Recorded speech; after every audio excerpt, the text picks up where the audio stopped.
Повлечен е официјалниот сајт на претседателот на државата, откако медиумите објавија дека на страницата до попладневните часови официјално како претседател се уште стоеше името на Ѓорги Иванов.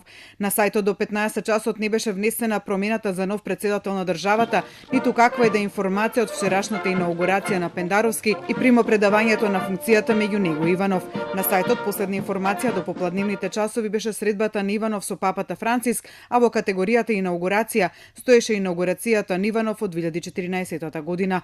Иванов, кој од вчера е поранешен претседател, можно е да биде и нов предмет на антикорупцијска комисија. Извори од комисијата за Телма информираа дека антикорупционерите денеска разговарале за проверка дали постои непотизам и судир на интерес за закупот на канцелариите за еден кабинет на Иванов во зградите на Джевахир.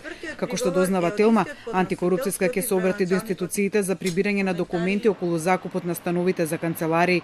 Закупот за двата стана кои СОЗР ги изнаеми на барање на Иванов за негов кабинет во зградите на Джевахир е во висина од 1950 евра плюс ДДВ. Договорот за закуп е склучен со фирмата Турмак во собственост на Есап Хамит и Јусуф Джевахир, семејството со кој Иванов има комашински релации.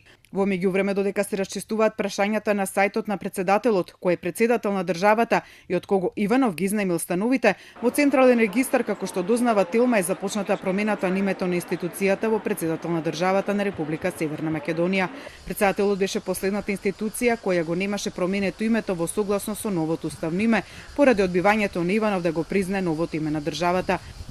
Од Централен регистар за Телма информира дека утрово кај нив биле луѓе од кај претседателот за да се комплетира документацијата за промената и оти постапката за упис на промената на името е во тек и можно уште денеска да заврши процедурата.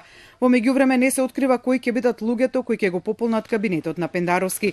Медиумите веќе почнаа да објавуваат имиња на луѓе кои би можеле да се преселат во Вила Водно, меѓу кои портпаролот на владата Миле Бошњаковски како шеф на неговиот кабинет. Бошњаковски за Телма телефонски изјави дека не сака да коментира спекулации и за сега не може ништо официјално да каже за тоа дали ќе биде дел од тимот на Пендаровски. Како дел од тимот на Пендаровски се споменува името на професорот Александар Спасов, кој вчера присуствуваше на средбите на Пендаровски со лидерите од регионот. Катерина Цаневска-Арсовска од кабинетот на собранискиот спикер Талат Џафери беше вклучена во организацијата на примопредавањето на функцијата меѓу Иванов и Пендаровски во претседателската вила, а денеска присуствуваше на средбата на Пендаровски со евроамбасадорот Жбогар. За сега нема официјална потврда за нејзин трансфер во претседателскиот кабинет.